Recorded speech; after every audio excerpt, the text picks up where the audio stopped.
Okay, everyone, we are back live. Man, it seemed like it's been longer than a week, but I'm excited to be back.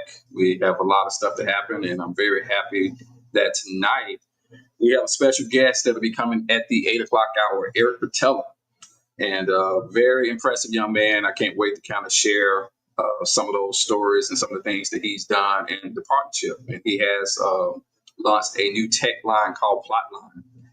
It is indeed a pleasure. He's been on this journey with us, especially since I made the decision to jump out here in the tech world myself. He has definitely been a brother in arms and has been able to give me a lot of advice to kind of get us going. So we're going to give Facebook a time to catch up with the live stream, and we're going to go and get started. Let's see if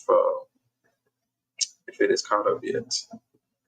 Oh, say I got 3 eyes on. Uh-oh.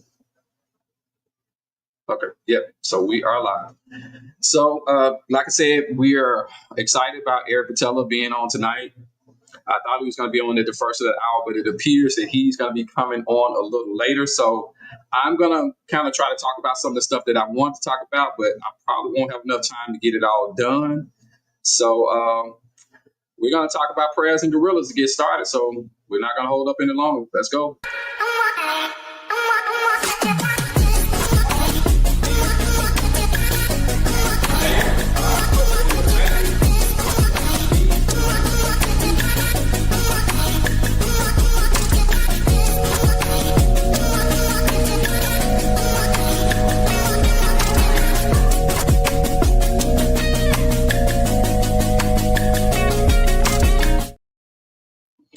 So you have to be careful about the friends that pray for you.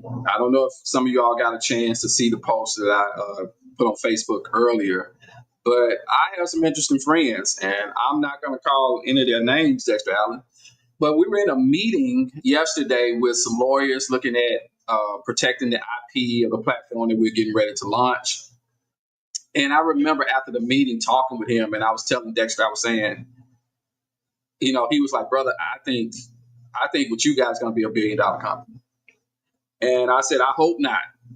And he looked at me crazy. He's like, what you mean you hope not? I said, well, man, quite honestly, I don't want to have to move, because if everybody find out that that's the type of money that's coming through this company, man, I'm going to have to move. And he was like, I rebuke that. He said, I rebuke that. And I am praying against you. I just want you to know right now, I'm praying against everything that you just said. And I was taken aback because we've never talked about prayer before like that. So we were kind of laughing and talking. He like, man, I'm serious. He said, but this is what you're going to do. And if you know Dexter is very animated. When he's telling stories, he's a great storyteller. He said, this is what you're going to do. You're going to do a D-hunt. You're going to go out there and you're going to get about 120 acres. And you're going to put a fence around that thing. And you're going to go to Africa and get about 12 to 13 gorillas. And you're going to drop them off in the front yard. And he said, that's all you're going to need to do. And man, I laughed for about 10 minutes. But the fear was not money. The fear was the expectation that people have on you. And that's one of the biggest things with the Hidden One Archetype. And I cannot impress upon you all enough. If you do not know what your archetype is, you need to find out what it is, because we are fighting battles that we'll think are psychological, and they're actually neurological.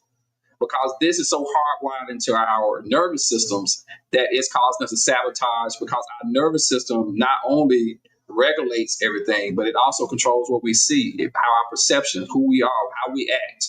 And a lot of times, some of this unexplained phenomenon, why we act in a certain way at certain times, is really based upon the neuroscience that we have going on inside of our bodies that is attached to our nervous system. But yesterday was a very special day, and I'm going to tell you why. If you've been following what we've been talking about with becoming, then you know we've talked a lot about waiting for inspired action. So what I mean by inspired action is that I am lined up until I feel that nudge to do something. I am actively getting rid of all the resistance I might be feeling, and I do not make the move until I get this conviction or this nudging inside my heart to say, now go. So for 2 days, I was staying still. just really trying to get in tune with myself. And then something very miraculous happened. And I'm going to tell you what that is after this first commercial, because, we got to promote the projects that pays. And we have a screening coming up of From Darkness to Light. And if you did not know, it's happening on the 26th of August at Brookhaven. And here it goes.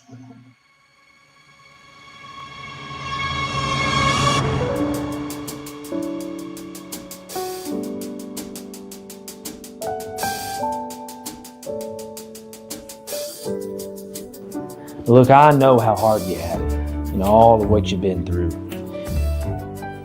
But I knew you were special the first time I laid eyes on you. 'Cause your love is the only place for me. Stop with the pity party. You are the only person you got to be concerned with, all right? You and that little girl. That's when my heart is free. What else is there for me? What else is there? What else is there for me?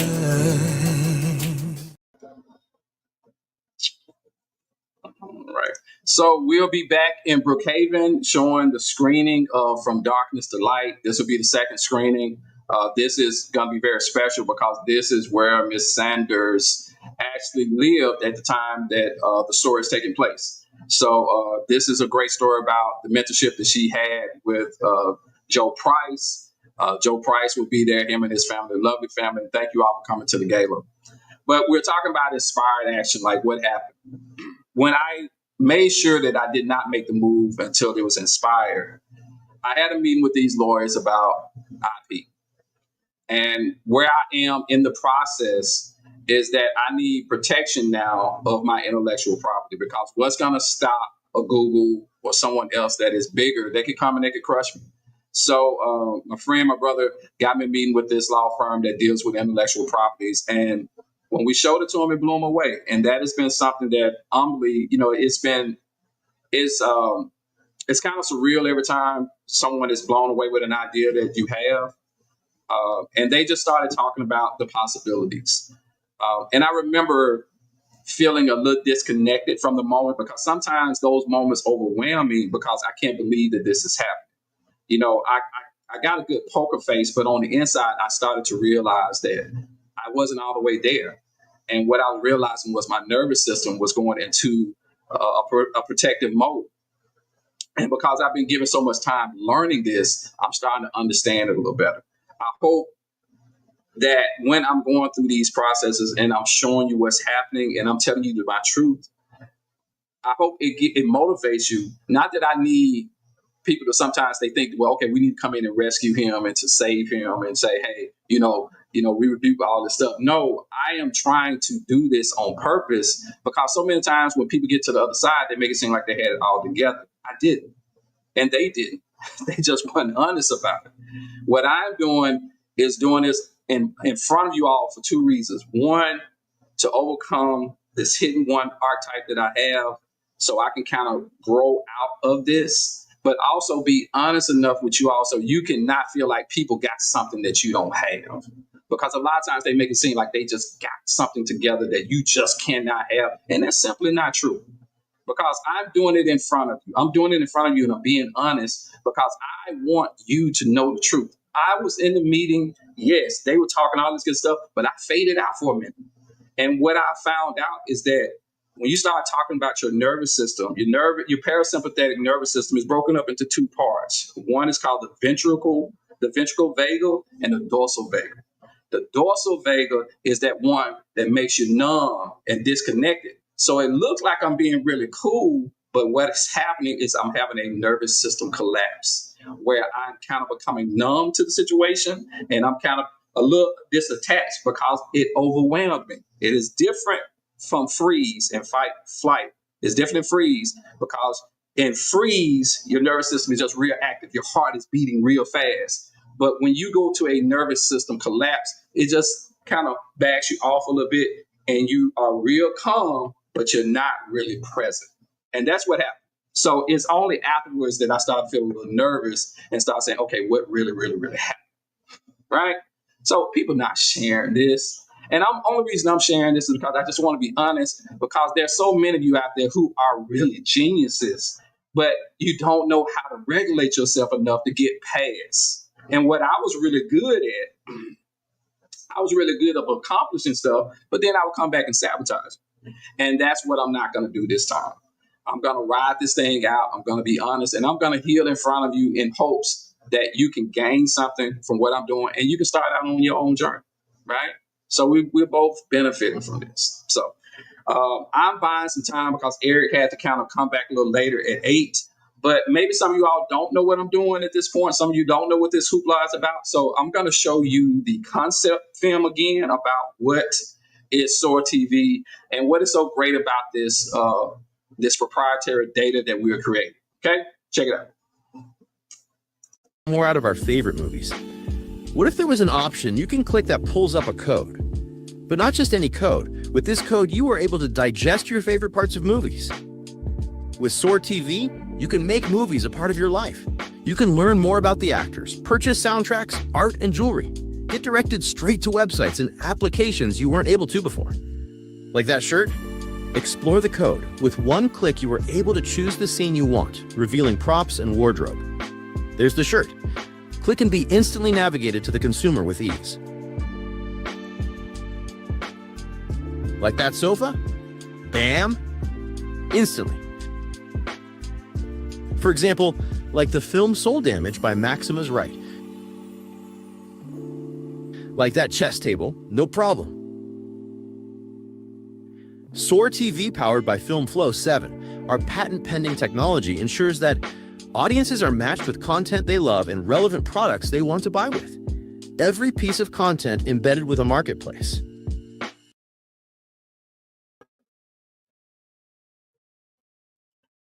Okay. All right. So what happened is this. We creating a platform like a Netflix or a Tubi that you can buy products in real time. If you see something on the platform and it's something that you like, you can actually go to that site and buy it. That's what makes this proprietary. And also there are some algorithms that do some really neat stuff that are a little too complicated for me to explain in the time that we have, but that is what we call the marketplace. So if just think all those times you watch the show and you like, oh, that's cute, or that's nice, or I like that art, or I like that music, then our platform will allow you to get it. What is great about for the filmmaker is that now the filmmaker, the artist, the visual artist, the songwriter, they can now sell all their products right there live.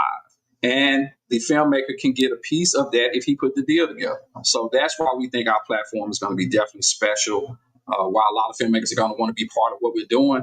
And also, this is going to change how advertising is doing, because basically you've had what you call product placement. This is product placement on steroids. So we are very, very, very, very, very excited about that. So how y'all doing? Hope this is kind of getting, but let's get back to what I was talking about, the inspired action. So after the meeting with the IP attorneys, and they really were excited about what we're doing, and they started saying how these are some of the plans we can put together, and we're having a subsequent meeting after that. I was invited to another meeting. What plan? Just invited. When I got to the meeting, had no idea what the meeting was about. The meeting was a guy who is launching his tech invention, and he's about a couple of months from going public. And if you know anything about taking a product from concept to public, it takes a long time sometimes. And he's at that point. He had 50 patents. And he was literally just talking about the steps he went through. He didn't know who I was. He did not know what I was doing. But he was literally talking about the stuff that I'm getting ready to embark on. And not only that, he raised $150 million to do this. So I'm sitting here like, oh my God, this guy is literally a manifestation of what the path that I'm on right now, that I'm trying to do, that I'm trying to accomplish. Those synchronicities are not just things that's not coincidence. That happened because of alignment. That happened because I spent the time and saying, hey, I'm going to wait for the inspired action before I move.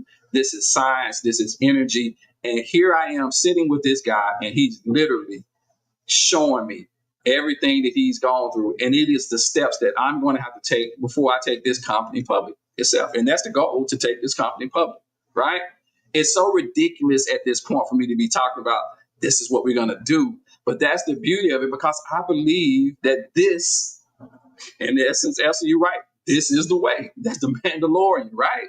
So I am dreaming in real time in front of you. I'm talking about, I'm showing you how did I get here. I'm not talking about it on the other side. I'm telling you before it happens, but I'm also walking through this to show you, okay, I was scared today. Or, today I was depressed. Or today I didn't really feel that I was good enough. Or today I felt on top of the world, because I want you to see it. And more importantly, maybe my kids one day will click on this thing and start saying, okay, how did dad do that? So those are the things that are really, really, really, truly important to me. Okay. So met the guy, had a great rapport with him. And he actually said, hey, if you ever have questions, just reach out to me. Just, give me a call and we'll talk. So we're going to see how that relationship developed. But I'm excited about it because, that guy didn't have to take any time for me. So we showed you what the concept was, but let me show you where we are literally in the process of getting to beta, because I am on the road to beta. Beta means that I'm going to have a platform that we'll be able to test. So the first step was to get to the point of get the patents done and to get to MVP. MVP stands for minimal viable product. So I am right there. Look at my baby jump in. James, she said, we are listening and watching now. Oh, girl, you're going to make me cry. So my oldest child's on here. So that's great. But let me show you what our MVP looks like. Okay. So what you have here is you see the Sword TV. This kind of looks like a Netflix, Tubi type things. These are some of our original projects. My Name is Lola was one of my first short films. My Soul Damage is on here. Darkness, Light, If Love Could Heal. Field. We got a couple field projects. I should take field stuff off. But then, so we're looking at From Darkness to Light, right? We're playing the trailer. We're letting it play. You're getting an opportunity to see what the main character, Carla Fitzgerald, who did a phenomenal job, is wearing at the time. And we're just kind of showing some different stuff like the apartment, Mac playing the character, Joe Price. But then we pause it, right? And now we go to what we call the marketplace. Yeah, Phil, I should take your stuff off. What about that outfit she had on? Bam. Here's the outfit. You can literally buy it, right? So maybe you like the car that she was in, right? And this movie is about the great life of Miss Colleen Sanders, of course. All right. What about the restaurant? Like we were at the restaurant, the fish fry. Great people down there, man. Listen, you can go ahead and order a plate while you're sitting here watching it. All right. Then soundtrack. If Love Could Heal. I mean, what is the name of the song? I can't think of the name of the song by Jay Finkley that I love. In Your Love.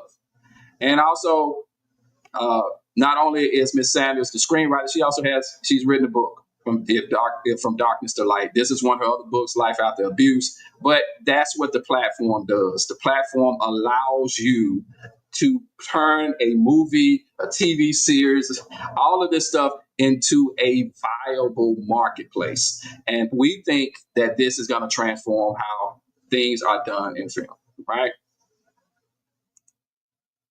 So still, I don't know if some of y'all got any questions about what we're doing or some of the stuff about the path that we're on. We're trying to buy a little time for Eric to come on, but I can tell you a little more about Eric, or we can take this time to kind of answer some questions. One question in particular that I have kind of heard a little bit was people saying, well, okay, tell me more about this process of becoming. And what is becoming? Becoming, we have developed, and with 7 Degree Agency, we have developed how to determine where you are and to where you want to go. That process in the middle is called the becoming phase. We have developed these archetypes that kind of determine what your personality is, like what kind of challenger you are, like what are your strengths and weaknesses. But then we have to have a transition to get you from where you are to where you want to be.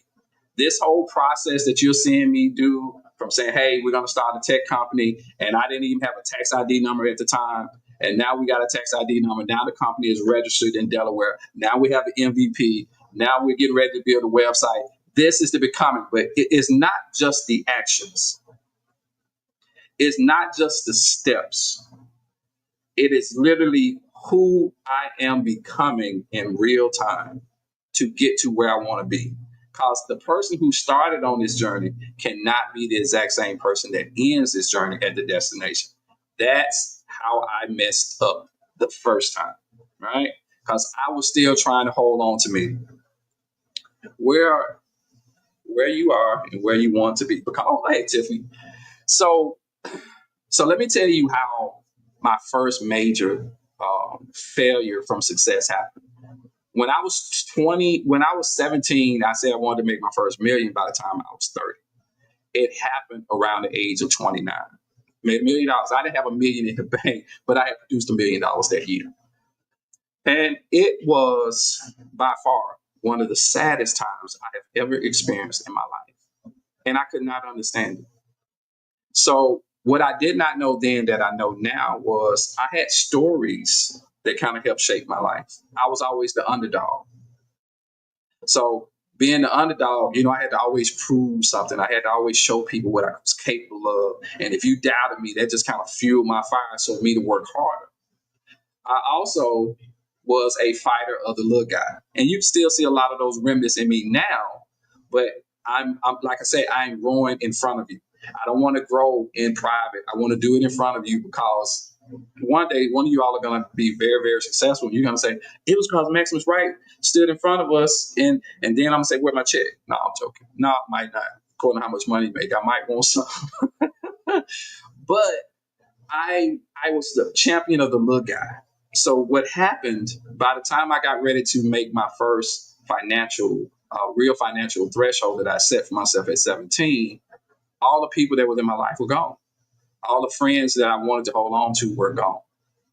And also the other thing was I was no longer the underdog. People were expecting me to succeed. And man, let me tell you, that was my identity. And what caused me to sabotage was I was unwilling to let go of the identity of struggle to accept the identity of success. And the reason that I couldn't was because I had identified with struggle so long. That's felt comfortable to me. Success did not feel comfortable. Success felt foreign because a lot of the people that were in my life at that time, they did not know success. So it means that now I couldn't be connected with them the exact same way we were connected before. And I know that might seem crazy to some of you all. Some of you all are sitting up here saying, well, hey, forget them. I would have just got the money and kept going. But what meant more to me than money was family. What meant more to me was having a tribe because my greatest fear was being alone. My greatest fear was to be seen. That's what the hidden one is because it believes the more you're seen, the more in danger you are, that you'll become a target.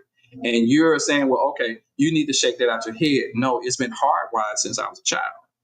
So it's not as easy as you think. So this has been a very intricate, this has been a very intentional, and this has been a very slow walk to pull this stuff out because it's not about force, it's about rewiring, it's about healing. That's what becoming has been for me. All right. So I'm gonna take a little time. Did any of that make sense? Do any of you all have any kind of questions? I'm gonna kind of look at my phone, give it a few minutes for you all to catch up with it. And if you do have some questions, I'll be more than happy to answer them.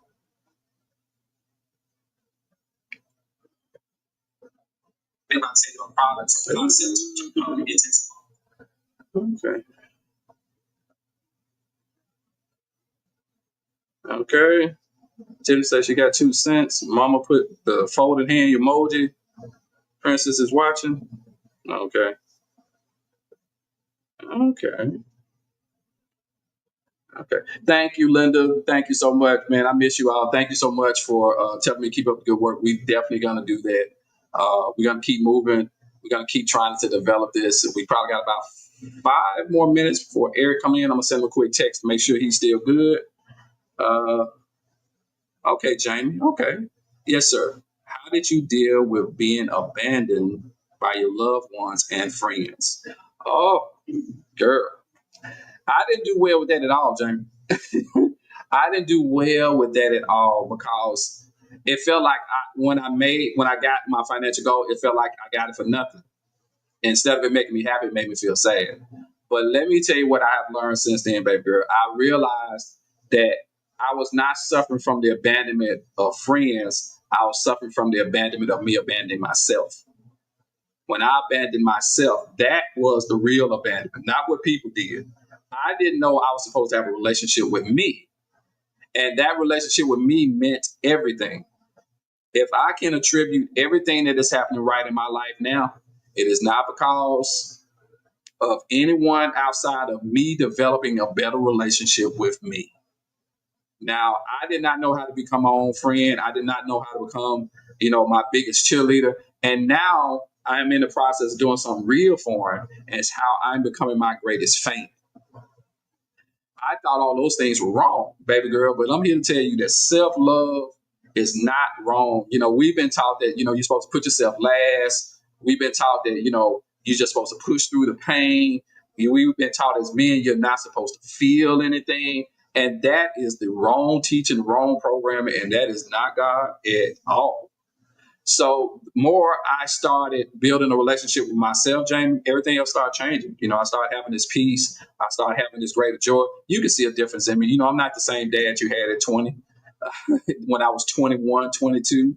No, you were 23 when you came. So, but even in my 30s, you have been able to see that change. I'm laughing more. I'm even dancing with you all. And it's been beautiful. I honestly didn't know that you're supposed to have joy. And joy was a very foreign thing to me. I didn't think I would ever be a person of joy. And now that I have it, it is one of the greatest feelings I've ever had in my life. So that feeling, that of being abandoned by your loved ones, it paled in comparison to me abandoning myself. And I didn't even know I had abandoned myself. So what I am doing now is I am intentionally making a relationship with myself the most important relationship that I have. It's great. As much as I love you all, I can't be the father I need to be to you without having a better relationship with myself. So I hope that helped. Hold on a second. Eric said 805. Okay. He's running a little behind.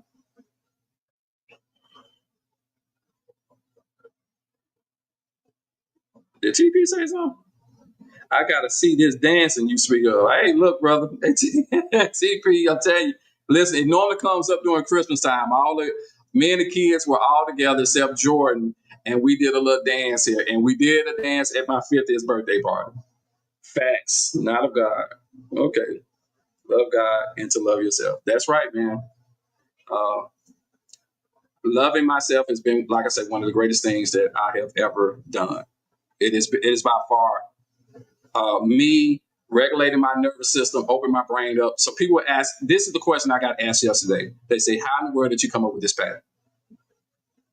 And really, two things happened. Once I learned to regulate my nervous system and come out of sympathetic to parasympathetic, I could relax and I could feel safe. So now all that stress came down. Now I could think more clearly, right?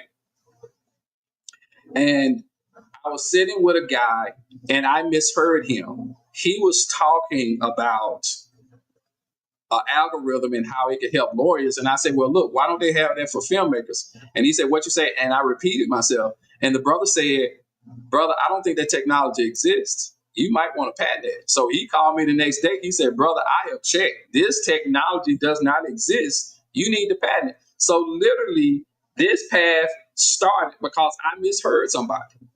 But I was in such a better place that I could move on because I got the patent the very next day. And there was a time that I was so bogged down with all this resistance that I wouldn't been able to move that fast. Okay, Carla says, what have you been doing to get to know yourself? Very good question. You want to know one of the scariest things that I had to do to learn to get to know myself? I had to sit with me. I mean, not be distracted, not be on social media, not talk to folk because I just didn't want to be alone. And I was real bad about that. I hated being alone because I didn't want to hear the stuff that came up. I had to start sitting there and listening and feeling for real. I had to start feeling what was there and start saying, what is this about? And I had to start getting honest with myself in a way that I had never been honest with myself before. And it wasn't like an instant thing, Carla, but it was a process of saying, hey, there's some stuff I've been believing that hasn't been true. And there's some things I've been lying to myself about. So I started getting on a path of being radically honest with myself. Like, what is the truth? Investigating that. And over time, I started to realize that I had a lot of mistrust with me. When people suffer from trust issues, it's not that they don't trust other people, they don't trust themselves. That's the biggest problem.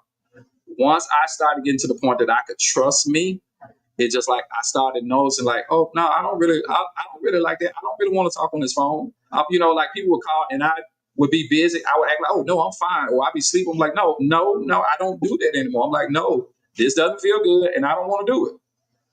So it's been a process, and I'm still getting to know me on some levels. But it meant me being intentional about creating a relationship. Okay, Nikki Norwood, as RuPaul said, if you don't love yourself, how in the hell are you going to love somebody else? RuPaul is right. Tiffany, how can the public get more information about becoming outside of the podcast? Do you offer sessions, and how does this relate to filmmaking? Well, we occasionally do have some sessions. I am going to have another becoming kind of masterclass dealing with some people, particularly artists. Where I am right now, I'm dealing with filmmakers and artists. Why? Because a lot of times they're the most broken people, and I am just on a crusade of how can I help these artists become more independent? How can I take you from not living your dream to doing it? Now, what I have been able to do successfully for the last 10 years is be able to sustain myself and take care of my family. I've been able to do that, and thank God for that. And I've had a lot of great support with my mother, my sisters, my family, especially when the boys came with me. Everybody camped around and helped me take care of the boys. So I've been very fortunate. But the bill still had to get paid, and God always opened that door. So I am good at that. I can teach you, I can show you what I have learned, how to survive and take care of yourself. But where I am right now is teaching, is in my own personal journey, is how do we go from surviving to thriving? How do we get to that next place where we only dreamed of? Because I'm living the dream as far as the what you call, but we want the freedom to not just have an impact at the house, but we want to have an impact around the globe. And I think that all of us have enough gift in us to do that. And that's what I'm daring. I'm daring to be great. I'm daring to fail in front of you. I'm daring to face my fears and become the best version of myself. Because at the end of the day, I just want to be able to say, I know I went and I gave it everything I had. Win, lose, or draw. I just need to be at peace with myself to know that I did everything that I could. And that's really where I'm at right now. I'm just trying to see how far can I go? What can I accomplish if I gave it everything I got? And for so many years, I've always been afraid to give it everything I got. And I was afraid, not because I was afraid of failing, I was afraid of succeeding. Because I thought if I succeeded, I would lose everybody. Because that's part of that hidden one archetype. It's afraid to get that attention on you, and it's afraid that you're going to lose or you're going to be a target because you're successful. I grew up in a time you had to hide how smart you were. Man, we grew up in the hood. I'm hiding my report cards because I'm having all A's and B, a couple of B's. I'm supposed to make straight A's. I'm in the hood. I'm hiding it because that's not the culture where we came from. So, you had those people at the school that I went to that they had the cool kids that were smart, but they didn't live in my hood. So I used to have to hide my report card. So there are things, man, there are things, even going to Tuglu, I was never thought of myself as an elitist, but those things had an effect on me because I didn't want to be an elitist because, my people were just good people. They were just common folk. They were meat and potatoes. And for me to embrace this kind of made me feel that I was alienated. It may not have been what they thought, but it's what I felt. I felt that I was being alienated from them by being smart or being exceptional or being something different than someone who didn't go hunting, fishing, or knew how to work with their hands, but was real cerebral. So that was different. That was different for me. So what do we like on time here? Okay, we got one more minute for Eric to come in. Did that help anyone? Any other questions? Tiffany, I don't know if I answered your question. Carla, I really hope I answered your question. And here's the thing, man. I don't have any problems doing some side conversations even before we do the podcast, because this is my passion right now. Getting this this platform off the ground, me walking this healing out in front of everybody publicly, and me overcoming these things. This is everything to me. This is my priority. This is my joy. This is my focus. Oh, thank you, Carla. You said I did answer. Okay, cool beans, cool beans. And I definitely want to take some time. We won't be able to do it now, but to really get deep into the archetypes and start talking about the nervous system regulation. What I am learning and what I've been working on with resonance is realizing that our nervous system is the gateway to prosperity. If it is unregulated, there's no amount of work that can get past it, because it controls perception, it controls how we feel, it controls our learning styles, it controls how we show up socially, everything. But the beautiful thing is, once we get into regulation, this thing becomes like second nature. It is like you become a magnet for everything that you ever wanted. And that's the place. That's the place. Once we get all that trauma out of the way and we get regulated, oh man, we're gonna be who God intended for us to be. And it is a beautiful, beautiful thing. So okay, it is 8:05 now. We're gonna see if he pops in, and I hope I sent him the right link. Any other questions before Eric joins us?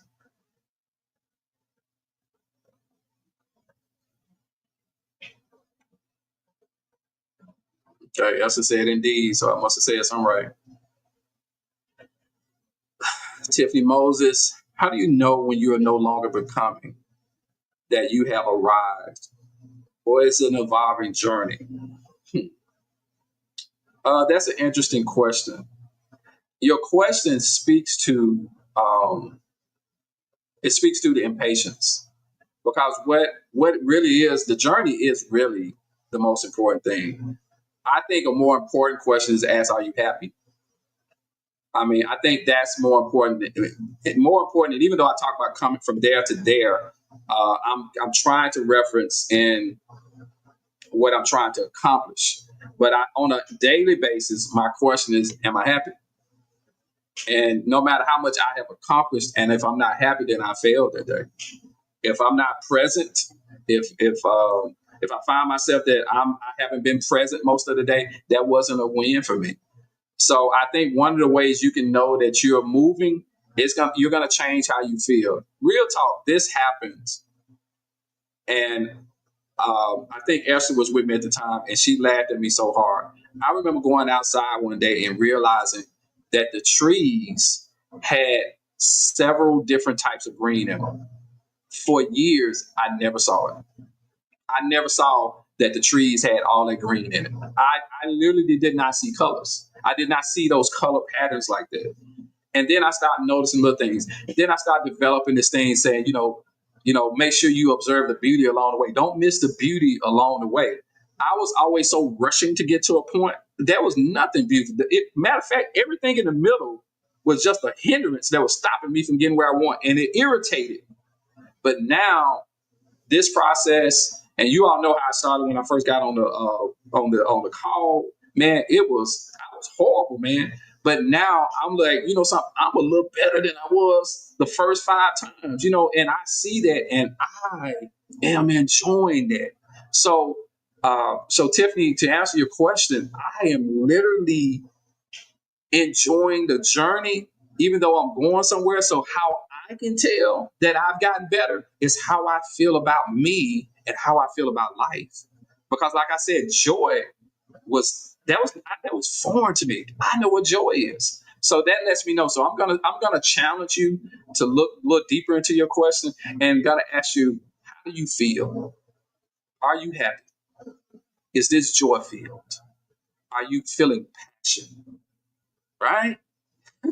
So, all right. Well, look, it looked like my guy done made it, man. Look, I'm looking, but let me read these real quick before I bring them up. It feels good, and you're on the right path, Carla. Oh, that's good. Am I happy? Yes, Carla. Very important. Are you happy? It is very much an evolution. And becoming happens your life. Bring your life along. Stop and smell the roses. I would like to thank you, Esther and Miss Sanders and Tiffany, and all the beautiful souls who've been giving me encouraging words and valuable wisdom. You all will never know the impact you've had on my life. Well, amen. You just keep playing it forward. Keep paying it forward and playing it forward, because I think you are a wonderful actress. I really want to see and be a part of seeing your evolution, because I think you got something special. Okay. All right. So let me pull this handsome young man's picture up, and before I bring him on the stage, we got Eric Patella in the house tonight. You know, I might not know who Eric Patella is. He is a seasoned entertainment industry exec with over 15 to 20, I think it's around 20 years of experience in film and television development. He began his career interning at Walt Disney and later had a pivotal role in the early development of the streaming platform Paramount. Oh, this brother's somebody, right? Served as director of content at CBS All Access, now Paramount Plus, where he supported the development of high-profile series such as The Good Fight, Why Women Kill, Twilight Zone, Star Trek Discovery. Man, you are a Trekkie. You helped make Trekkie happen. Trek movie franchise happen. Are you serious? Then he moved to Endeavor Content, now known as Fifth Season, taking the position of Vice President of Television Development and Production, right? In addition to his entertainment roles, Eric is the founder of the tech platform Plotline, which aims to help screenwriters. What you say here? Okay, it won't. No, I'm about to bring you in. I'm bringing you in, brother. You good? I'm bringing you in. I'm just giving you I'm just reading your bio, and then we're gonna bring you in. You know, we're trying to make it dramatic. So, in addition, being the founder of the tech platform Plotline, he's helping screenwriters, allowing writers to publish their work, find audiences, and monetize their script directly, bypassing traditional Hollywood gatekeepers. He recently participated in the Jackson Film Festival, where Plotline was used to data test original screenplays. So, look, my friend, my brother Nas, our friend Eric Patella. What's up, everybody? What's up, guy? I've been trying to log in my YouTube account in order to join this chat. First and foremost, just being backstage, hearing you talk, I get inspired just seeing your passion and energy. I'm sitting here like I just want to be an audience member this whole time. No, man, no, brother. Look, man, thank you for coming, man. We've been looking at some of your impressive things here, man. You kind of tested your platform at the Jackson Film Festival. I'm just gonna jump right on in, because I know people are like, well, okay, let's know more about this guy. Who is Eric Patella, and what is your fascination with wanting to bring entertainment liberty to the South? Humbly, thank you, Maximus, for having me on. This is truly a dream of mine to be embraced by you, by Sourpreneur, Soar TV, Jackson Film Festival in Jackson, Mississippi. Where do I even begin? It's so funny because now I'm like, listen, like I'm late because I want you to have to bring me on again, because I want to be a part of this more often. For me, I think what I could say probably simply is going out to Hollywood. My mission from day one was to try to kind of infiltrate the system, if you will, the Hollywood system, the Hollywood gatekeeping system, and figure out where the obvious barriers were and the invisible barriers were in order to bring people of color through the door, basically. Okay.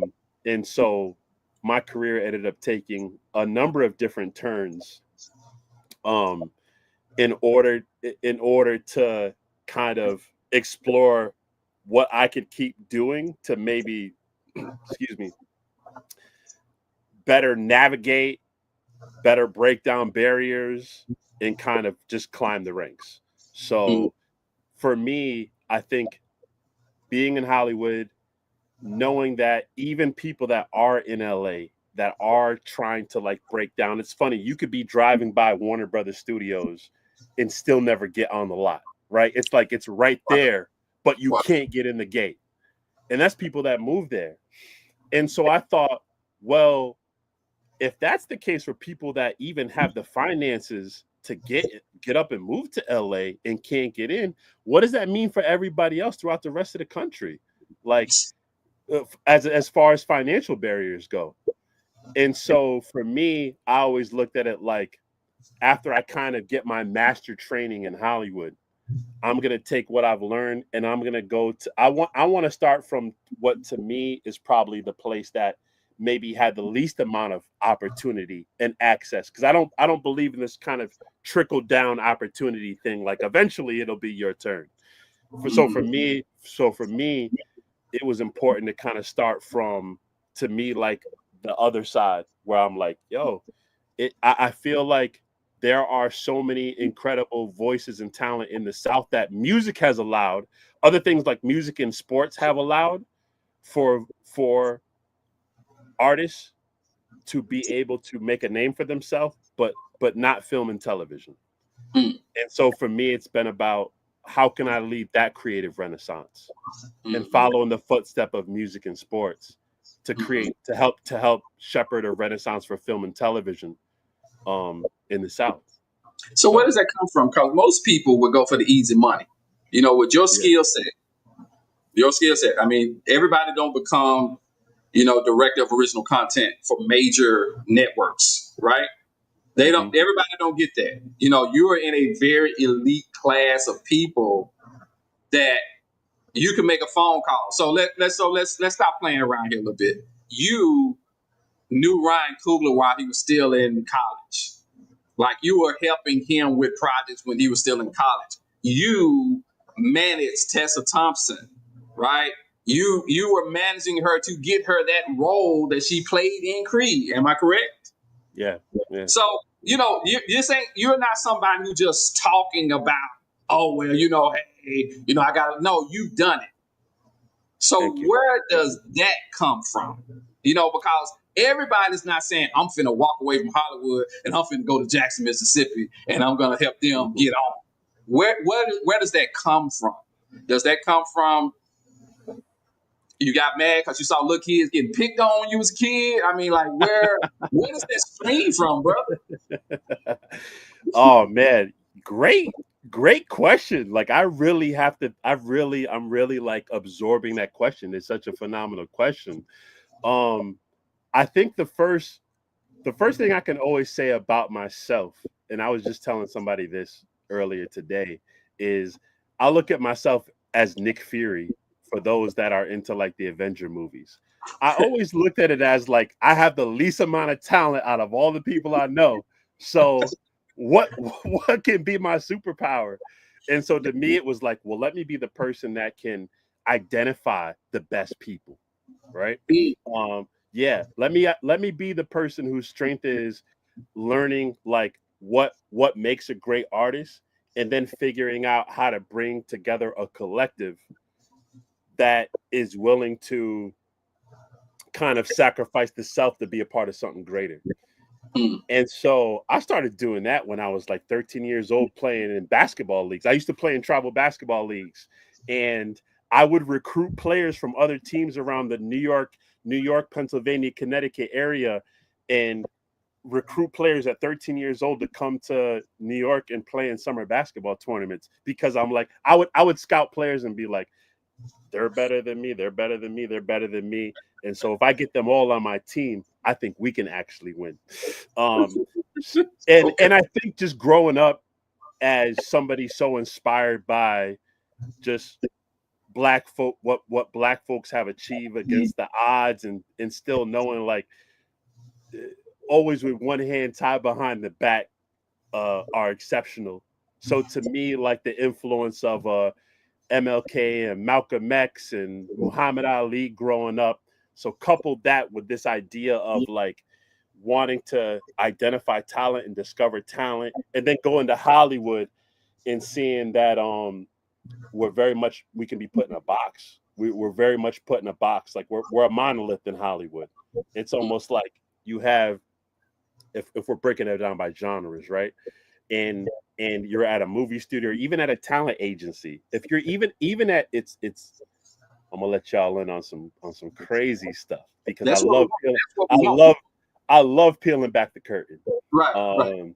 But at talent agencies, they have these grids, and these grids are like 100-page booklets that are basically kind of like all the opportunities available at the movie studios, right? It happens for TV and film. So it'll be like, here's the section on Warner Brothers. Here is the movies that currently need a director for. Here are the movies that currently are looking for a writer because they just option a book, right? So that's one side of it. The other side of it for the agency is a list of the clients. And because at an agency, when I was a talent agent, there might be 700 clients that you're trying to service. So they make cheat sheets and they group clients in different kind of genres, basically, to help you sell them quicker to the buyer, the studio. And so for the major agencies, there would be genres: action adventure, comedy, drama, sci-fi, horror. And then there was urban. And they put all the black directors in the urban box, basically. And so for me, seeing like, oh, throughout this whole process, throughout this whole system, it's literally selling black plus horror, right? Black plus comedy, black plus everything. So for me, my mission became, as I got exposed to like behind the scenes, how we are sold through the system, it became important to me to try to make sure that we are represented by our individual creativity as a human first, before a race. Basically. So you said sold. That's a very powerful and indicative word. Why that word sold? Yeah, because you're selling. Because when you're an agent, what they tell you is sell the client list, sell the client list, sell the client list. It's a used car salesman job when you're a talent agent. You literally have a thing called a hot list, and it's like, this person commands $750,000 a script. So even though also that's part of the system, right? Like, and by the way, I'm getting so in the weeds, so pull me back at any time if you want. But in the system of kind of this transactional system in Hollywood, you could have, let's say, a writer who hasn't worked in 15 years, but their last paycheck was $750,000. So agents would rather try to get that writer a job. They'll prioritize getting that writer a job before that new voice, basically, because that new voice might command $125,000.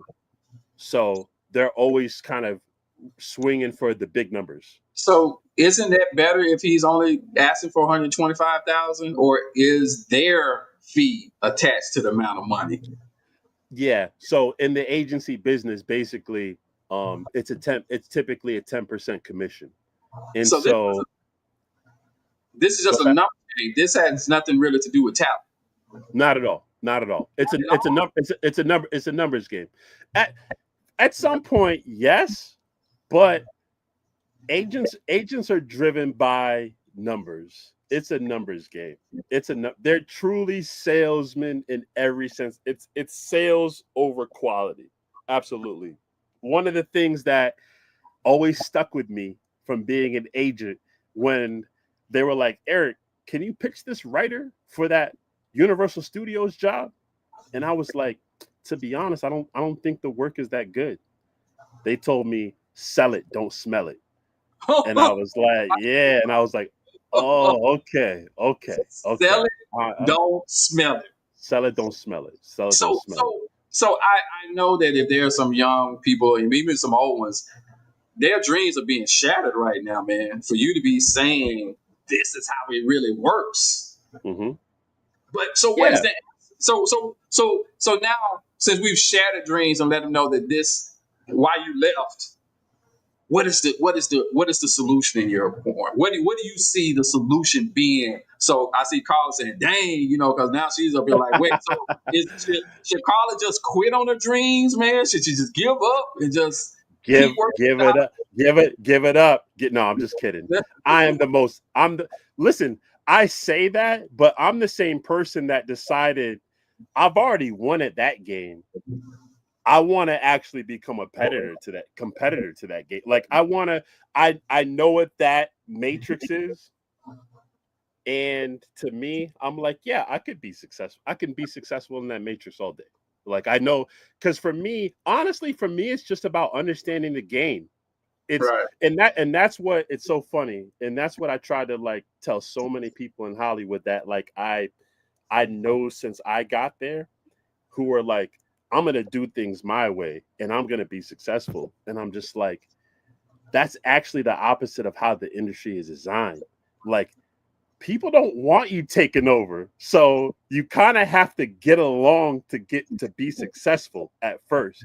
But so many people are like, and it's something I didn't learn till later. And I think a lot of people can relate to this, which is you get maybe a new job and you're like, I have all these ideas about how I can make everything better.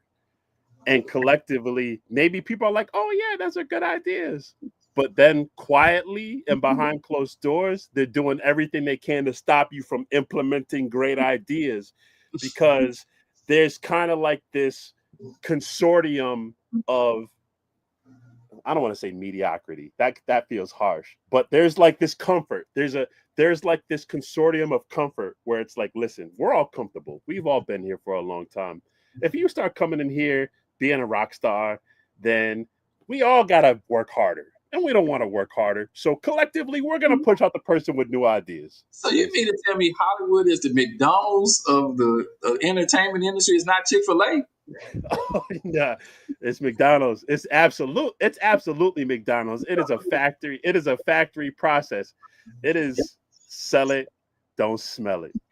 But all that goes without saying. To me, it's a game and it's a winnable game. So to me, it goes to really just kind of studying it. So for me, that's what all it was just like, listen, I'm just trying to be successful in their game because I understand this game was created 125 years ago by a particular group of people. In every generation, this game, kind of the power stays in the same hands. So there's a game, it's rules to it, and there's a way it functions. So from the beginning, from day one, my thing was like, all right, I just need to see what this game is. I need to see the rules that are apparent. I need to see the rules that are kind of hidden. And I need to figure out how, knowing how I work and how I am, how I can be successful in it. So it's like that first you kind of like go with it and just to kind of understand it. And then you kind of move beyond it. Okay. If you, by the way, but some people, to tell you the truth, some people will stay in the comfort pocket because they love the privilege of affiliation.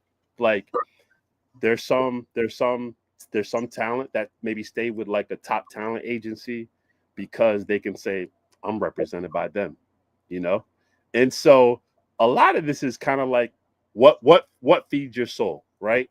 Hollywood is this interesting game of like learning the game and feeding your soul and like always trying to find the right balance. Mm-hmm. And for me, I always knew like I wanted to be like a Walt Disney. So that's the other thing, right? For me, I was like, I want to be a pioneer in this industry. I just don't want to, I don't just want to build up somebody else's legacy.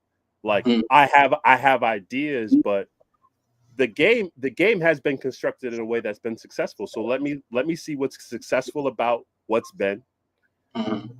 And then once I get to a point where I'm like, oh, I feel like I've mastered this, then let me go beyond and kind of start my own thing. And then also it just helps that because I've done it, when I dip back, because I'm headed back to LA in 2 weeks, I'm going to be there for the fall launch of my platform. But luckily I've gotten to a level where like anybody is accessible in the business for me. So I got to a level where I was at that senior level. And so now coming back, those are all the people I can reach instead of like someone who didn't kind of climb up the ranks. And they're like, why am I taking your call? You know? Oh, because you know. Yeah, or maybe some of them, or gave them their jobs. Yeah. But I would say the most important thing, but this is the thing about Hollywood though. What's more important than talent is this. It's a referral business. It is a referral business. And a business of what can I gain out of this? I'll give you an example. When I was at Paramount Plus, one of my colleagues heard a pitch for a TV show. And excuse me, he didn't even like the idea for the TV show. But he said, I want to create a good relationship with this agent, so I'm going to buy this TV pitch, basically. So it's just also just there's agendas.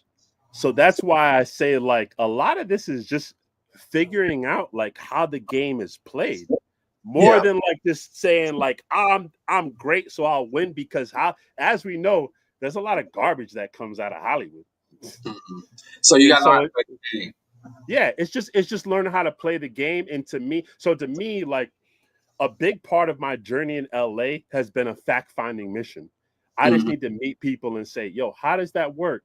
How do you girls, how do you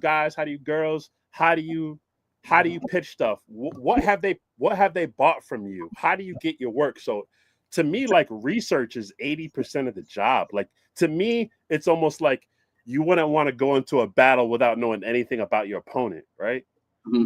Right. So to me, Hollywood's a battle, and to me, I'm like, I gotta know what I'm up against. I don't just want to be like thinking I got all these great ideas and not get anywhere. So 80% of the time I spent were fact-finding missions just to understand like how is this, like knowing it's a game. Hollywood's a game. It's a game with different players, whether they be agents or studios or publicists or managers or lawyers, and they all play a key part in the game. So to me, yeah. We want to move over to Plotline just a little bit, but we got two questions here. One from Tiffany, your friend Tiffany Dawkins, and from the great, or soon to be great, Carla Fitzgerald. She's a great person, but she's on the road to be a great actress. I love Tiffany's that. Question is, do you think the industry and creatives can be successful? So it moved on. Successful outside of Hollywood and Atlanta, like here in Mississippi. Absolutely. No, those are great questions. And I'll always preface it by saying, on behalf of Eric Bertilla, my opinions are mine and mine alone. I do not speak from an absolute truth, but to me, what my convictions are. Not only do I think you can be successful outside of Hollywood, I think the most power you can gain is outside of Hollywood. Because to me, once you get into the Hollywood system, you're playing their game. And that game could mean we're going to pay you substantially less because we know you really want this job. You haven't had your break yet. You've never got cast in a big TV show or a movie. So we can underpay you like crazy, right? As opposed to an influencer, maybe from a TikTok or an Instagram that comes in and they're like, oh, we need you because we need your audience, right? So to me, the actual power comes from outside of Hollywood, because everything comes down to me, like who needs what from each side. And I think still, maybe the greatest to me, one of the great examples just still of why not only can you be successful outside of Hollywood, but it might even to me be your stronger hand, it's still going to be Tyler Perry. I mean, to me, there's one key thing that is to me, there's one key ingredient that gives you the leverage in whether you're on the business side or whether you're on the creative side. And that is having a following or people behind you that support you and are going to stand behind whatever you do. Because in Hollywood, for me on the business side, it was a lot of people for me that went to bat for me, that fought on my behalf. I think as a creator, when I think of Tyler Perry, I think about Hollywood needed him because he already had an audience. Hollywood needs an audience. Tyler Perry cultivated an entire demographic for them. there's only a handful of billionaires kind of in Hollywood that are kind of like story driven, and he's one of them. Mm-hmm.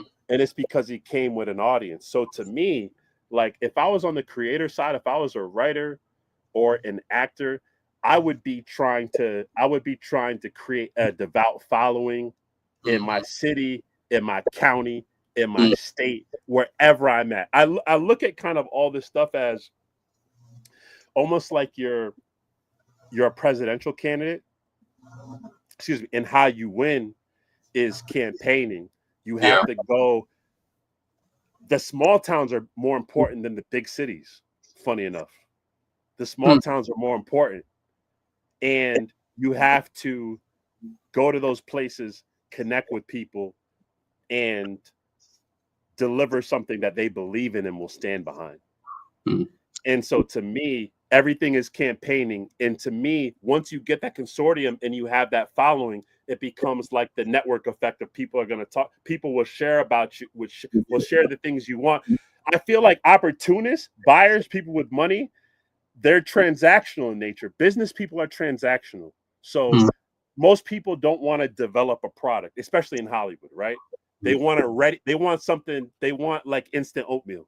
So Yes. to me, to be instant oatmeal in Hollywood, just come with an audience. That's why the guy on YouTube, Mr. Beast, he's getting Netflix shows, and he's beyond Hollywood actually. Like he's got multiple brands in Walmart. Like he's got like beer or like energy drinks or candy bars. All that came from like a following that he was able to cultivate, basically. So Carl had a question here, kind of similar in a sense. She said, so how do we get to learn the game from Mississippi?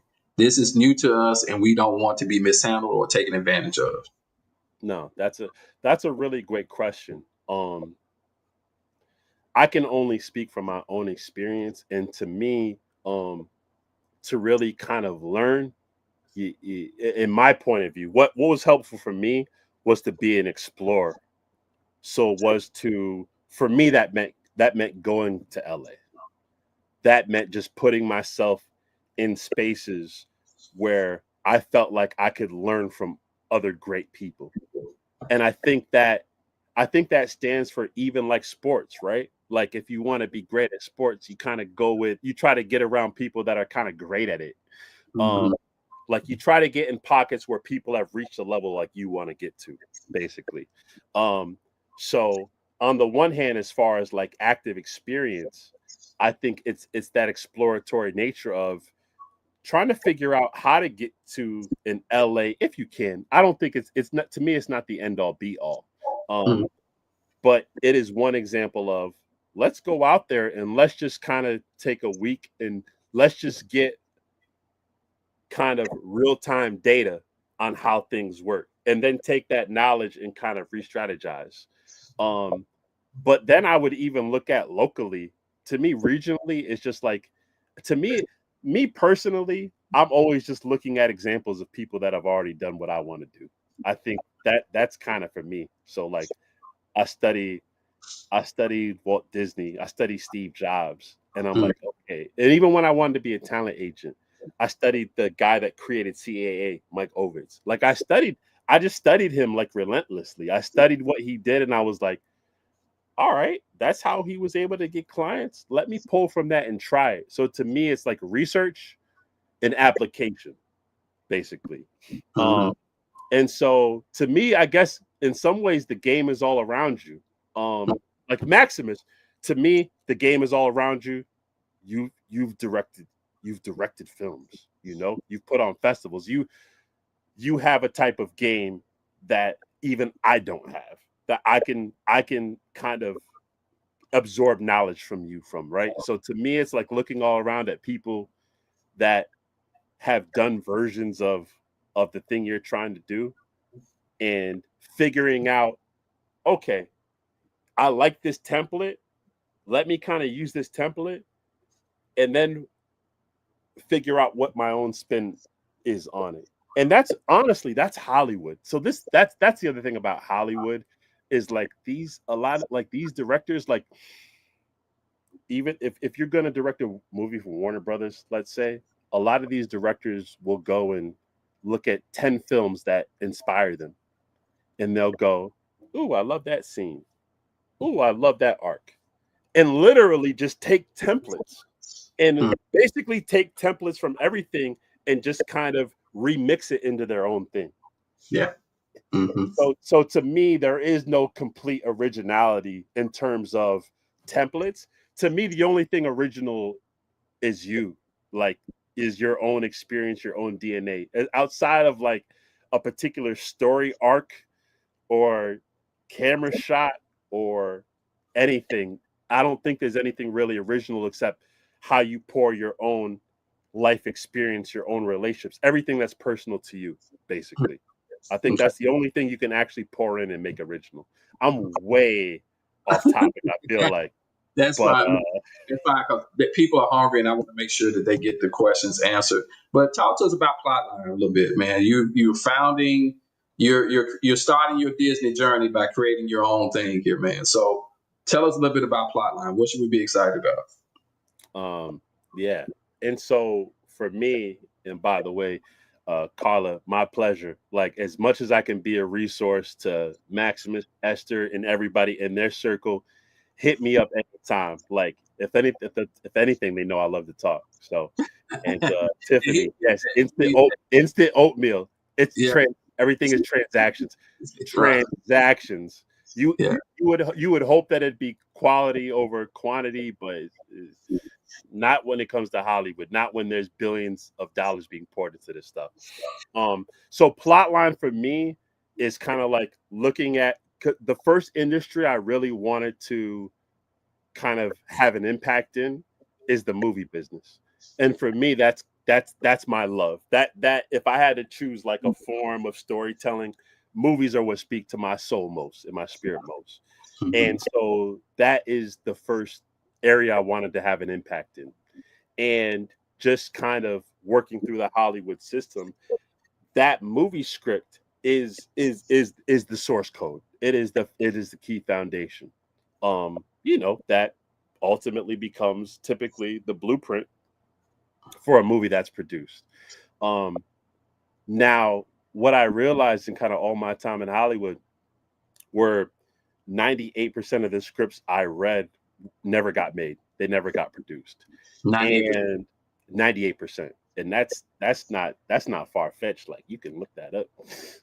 You can just look that up with the WGA and see like how many registered scripts there are versus like what the produced numbers are. Is it they're not good? Why are they not getting made? It's a system because it's a game. That's why there's good things that get made and there's bad things that get made. It's a game. It's a game. Anybody can register a script with the WGA. Anybody can register a script. So it's like anybody can like buy a raffle ticket is the way I look at it. Like to me, Hollywood's a game of raffle tickets. And it's almost like, I hate to say it, but politics. Like, whoever's voted in isn't guaranteed that they're going to be great, right? It's no different than Hollywood. What actually gets made isn't guaranteed to be great. It is, how did that script work its way through the system? Because of it gained some traction somewhere, because it had this agent behind it, because it had this actor who had a personal connection somehow to it. There are unlimited ways in which kind of something can rise to actually be produced. And there's kind of no absolute way. And that's why I say it's just a game at the end of the day. So for me, it was about taking out the game aspect of it and valuing just entertaining work. And so for me, that's the other thing I realized is so many scripts that I read, I had my own great experience with these scripts where, like, in my mind, I populated the characters and what they sounded like and the worlds and all these things. And then I would see the movie and I'd be like, I liked it better as I envisioned it than what I read on the page. Right. And movie scripts have never been a source of entertainment to the public, kind of like at scale. So you have all these incredible storytellers whose way of expressing themselves, their only route is if they can get their script produced into a movie. So to me, you have all these great artists that have only one path of getting their voices heard. And so for me, it's about creating an entire platform now for the expression of story through the movie script. And not only that, but taking the power away from like a few gatekeepers at every studio who truthfully I don't think are really good at their jobs, and are very biased, to letting the people decide what they find entertaining. Like to me, it's no different than music. I love in music how every 3 to 4 years you can get a shift in who the next generation's favorite artists are, what sound they like, like there's an evolution with music that the gatekeepers can't control. Like the gatekeepers can't, like a record label can't force you what to hear. It's what you hear through now TikTok, right? Now it's like, to me, like the great artists, like it's like who attaches a song to their TikTok thing. So Right. to me, it's about allowing for that same opportunity for any screenwriter to be able to find an audience and monetize their work their way, and not have to also, because that's the other thing is like a lot of times going through the Hollywood system, they're gonna tell you, all right, we want your script to kind of be like this. They're gonna what they call note you to death. And not that that's gonna happen, but there are some folks that are like, yeah, like they take away so much of like the original voice in the story.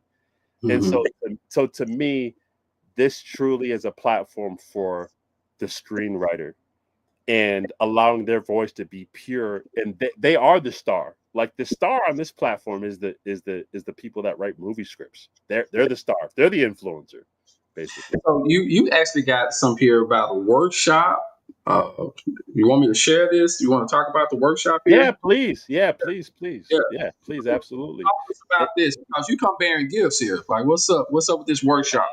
I mean, I wouldn't say bearing gifts, I wouldn't say bearing gifts. I don't want to overpromise and deliver, but I got you. this is one thing I'm excited about Plotline is I truly believe in the workshopping material. And I was talking to Maximus about this earlier. I have been a part of some phenomenal workshops. One workshop I was a part of was for the movie Moonlight from Barry Jenkins. Oh, so you were part of Yeah, I was a part of the workshop phase. So after he had gotten his first edit, after he had filmed the movie and did his first cut, they invited in a group of about 6 filmmakers, and I just happened to know like his producing partner, Adela Romansky. Like I've had a relationship with her for a long time, so she was like, "Hey, Eric, do you want to come over and screen the movie and be a part of our notes process?" And I'm in the room with world-class storytellers. So here is someone who is a great storyteller in their own right, but then is surrounded by 6 other, and I'm not including myself, 6 other great directors who ultimately are also watching the film and giving the notes. And then I talk about, I talked to you about Ryan Coogler. So, as kind of mentioned, he's someone I started managing his career when he was in college still, just because I had seen his shorts and I was like, oh, he's the truth. But there was another filmmaker called Jeff Nichols who did a movie called Loving. And I knew Jeff through the management company I was at. And Jeff reached out to me and was like, hey, I'm doing this movie about this biracial marriage in 1960s Virginia. Yeah. And he's like, I'm a white filmmaker and I want to tell as truthful story as possible. So, and I love Ryan's work. So could you reach out to Ryan and see if he would screen the movie and give me notes on it? And I reached out to Ryan and he was like, I'd love to. And so for me, I just understand that there is a power in workshopping material with people to get authentic point of views. And so on Plotline, there is a section called workshop. So for And those who may not know what workshopping is, what is a quick definition of what workshopping is? you've created something and you want feedback on it. Mhm. Gotcha. And so, yeah. So in this case, perhaps you've already written a first draft of your script, and you can create a workshop and invite in only particular people you want and say, hey, I'm going to create a workshop for my project, and I want these 5 people in this workshop. And over time, I'm going to post different things that I would love your feedback on. So it might be like, hey, I just did a first draft. Hey, I just rewrote the opening scene of the movie. And ultimately, this allows for a safe and intimate community space for Mhm. dialogue to happen. And so it's very much to encourage a creative community of collaboration. Gotcha. Gotcha. I don't even like talking like that. This is the 3 C's. Yeah. I'm kind of like disgusted at myself that I said that right now. No, man. Look, no, this is great. So artists can come on, they can start creating community, and more importantly, they can start getting input. Because I do know some writers, they just kind of need somebody to say, hey, I see where you're going. Why don't we try this? So that's really beneficial. And sometimes writing is a very lonely process. So I Mhm. get it. I get it. You also got some stuff going on with some of your industry friends here Mhm. uh, that we're gonna add up. So tell us about this marketplace thing here. Listen, we're cross pollinating with the color schemes. We got a marketplace with Soar TV. It's cross pollinating. I love it, man. So Yeah, tell me about yeah. the marketplace with Plotline. Gold is our color. Right, Gold is our color. So, right. so the marketplace for me ultimately is an extension of storytelling.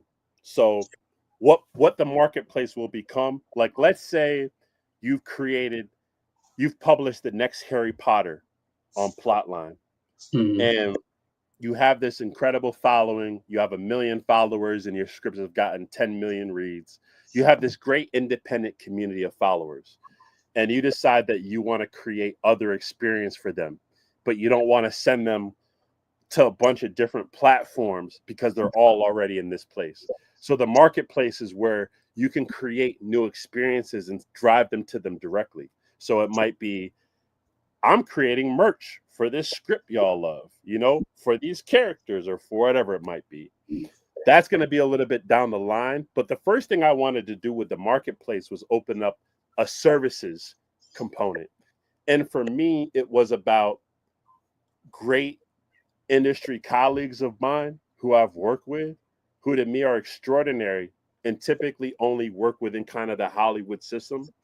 And since my mission is to build a bridge between great people I know and, to me, the greatest untapped regions like Mississippi, this is my way to do it, to be able to basically provide the platform where there's immediate connection, not like trying to figure out how to get to a Michelle who was responsible for the relaunch and rebranding of Ebony and Jet magazine and represents Kevin Hart's production company, Heartbeat, and Lil Rel, or Pia Chinkiamko, who I came up with as we were assistants together, but she was vice president of comedy at HBO, where she Insecure was one of her shows that she ran the series Insecure for HBO. These Hold are on, people. wait. You running through this a little too fast, brother. Hold up. Let's go Oh, back. sorry.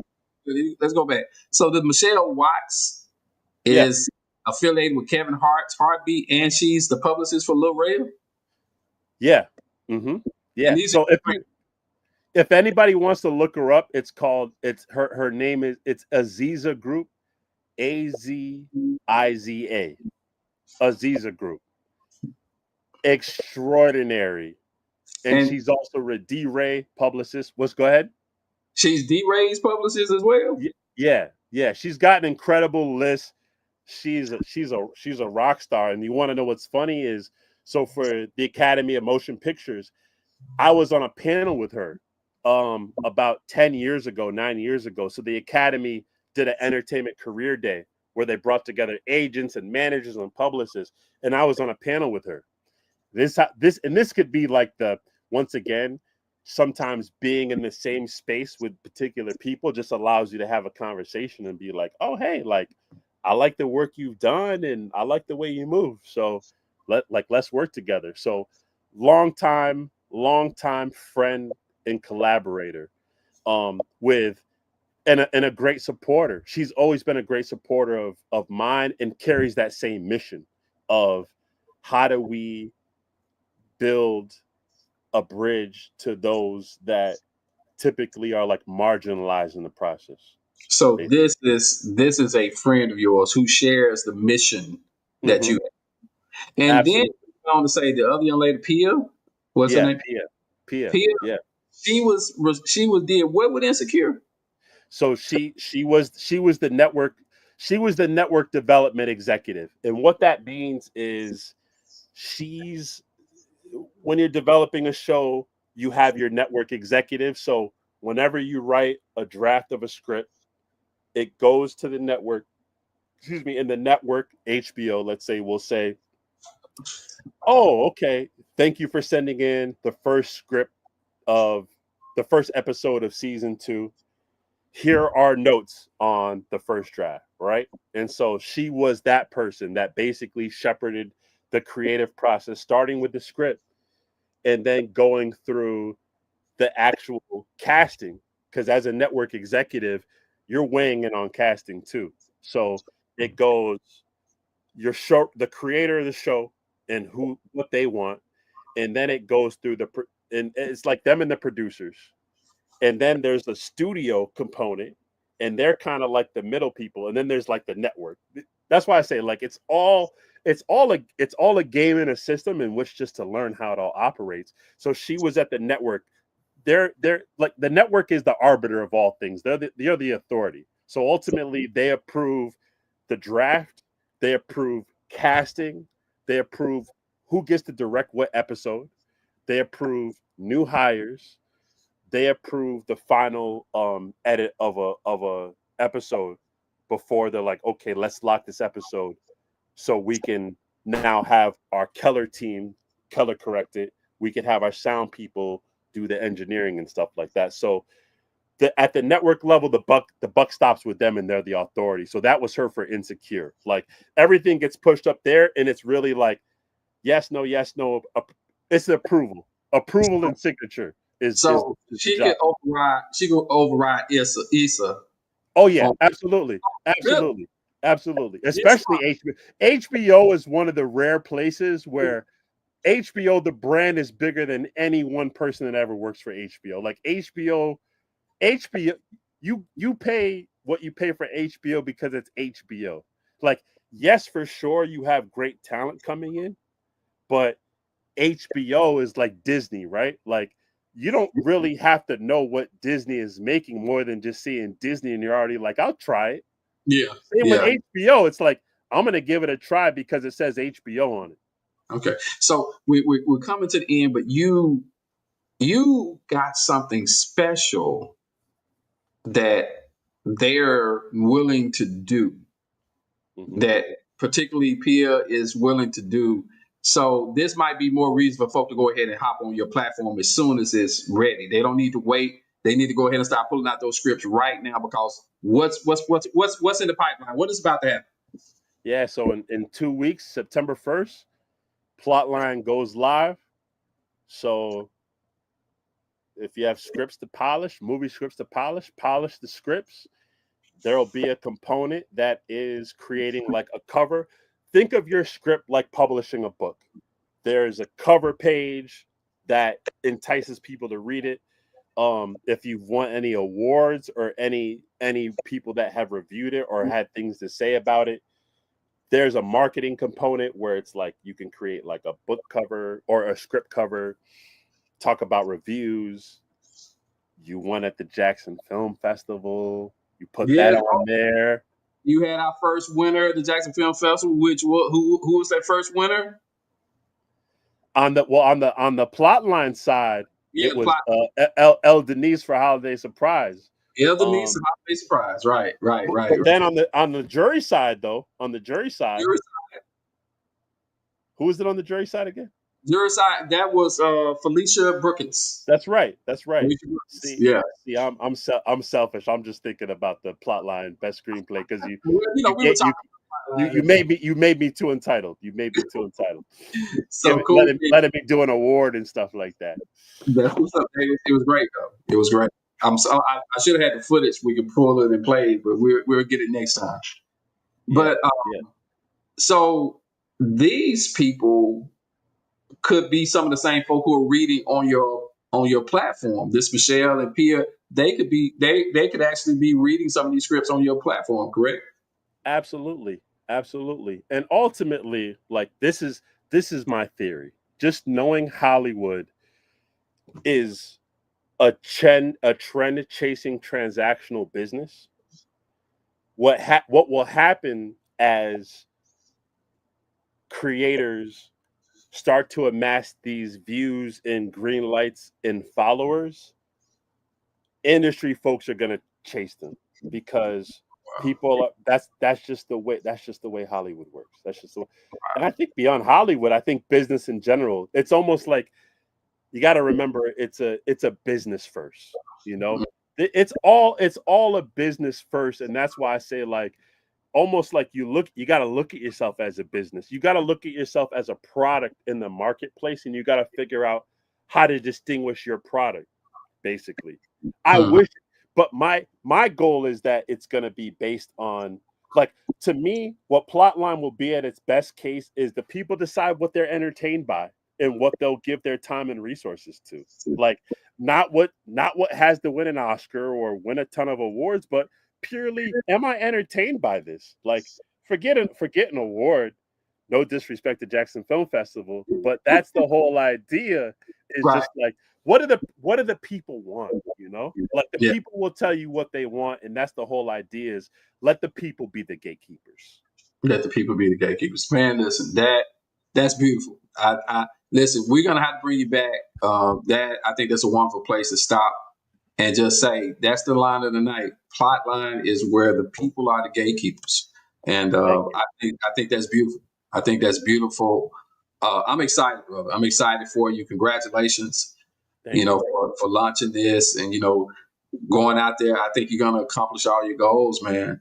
And I'm grateful for the relationship that we have and what we're forging together. And, and it brought us joy to see you even introduce the Plotline platform at the Jackson Film Festival, man. So that was beautiful, brother. That was beautiful. Thank you, brother, and truly, like, and I feel like we talk about this. You actually talk about this quite a bit. Kind of, it's one thing to like say you. I think I heard you say this when I was down there. One thing to say like you believe in someone, and another to get behind them and show support. Like what you guys have done for me to give me a platform to launch and momentum going into LA is invaluable.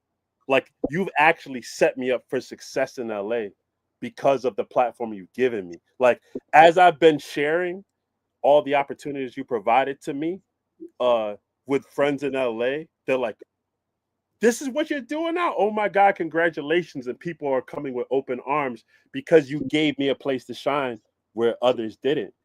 And so the only thing I can do is always to give you the same. My loyalty and allegiance will always be with you, Esther, Jackson, Mississippi. And to me, like, the work will be to just hopefully do what you've done, but on Plotline within the realm of publishing movie scripts. And did you talk about earlier about Soar TV and like that? Did you talk about that?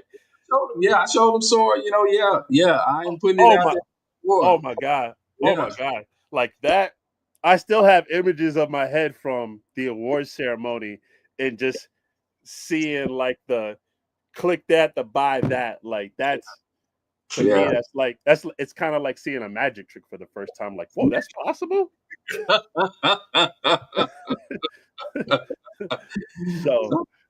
So, brother, thank you for having me. Thank you for your partnership and alliance. And honestly, truthfully, like, just seeing some people here I've gotten to know, like Mr. Philip C. Washington. I had the great pleasure of connecting with him. It up, man. He think I ain't see his little quotes he's been up here talking about. We'll much rather listen to Eric than to listen to Maximus. I heard everything. So the truth is off. Just know that I'm gonna be next week. I was trying to be professional here because we have some people who don't know us and everything, but the truth is off. I'm just letting you know right now. I'm coming. Yeah, I've been waiting to share this clip anyway. I've been trying to be nice, but guess what? That's funny. And I've gotten the pleasure to get to know Daryl Moore and the foundation. What he's doing with the foundation's insane.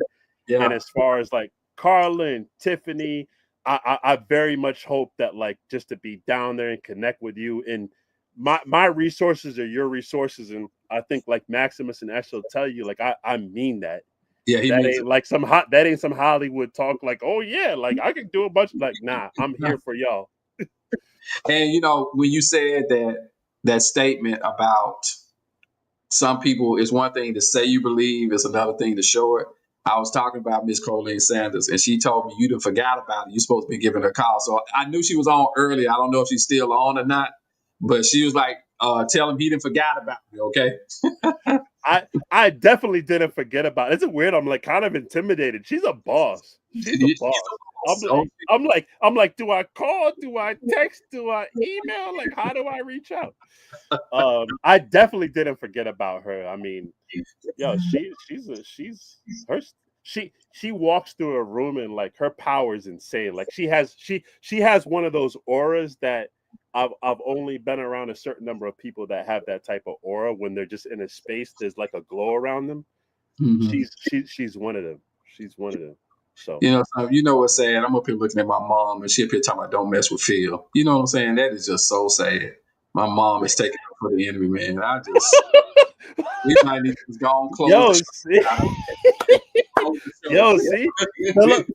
Philip got an army like the beehive, right? Like don't come at Philip in the comment section.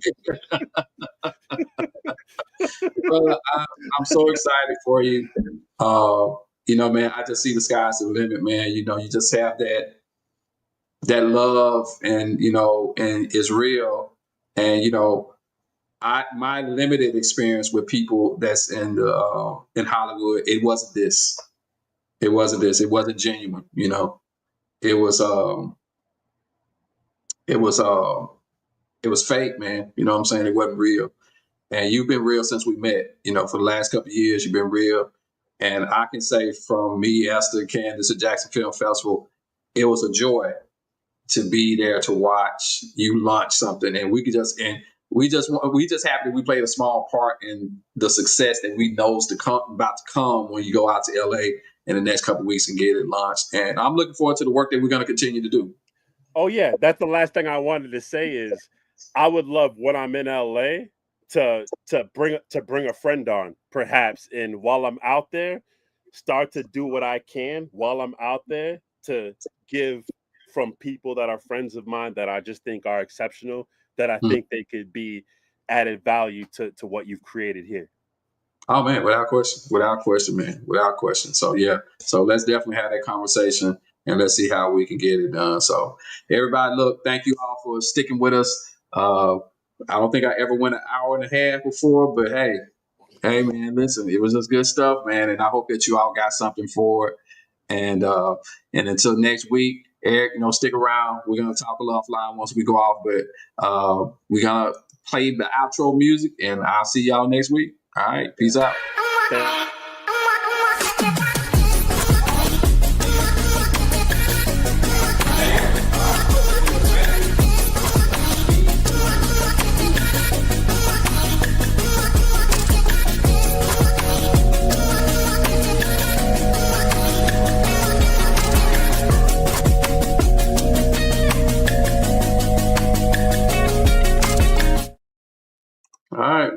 And we're clear.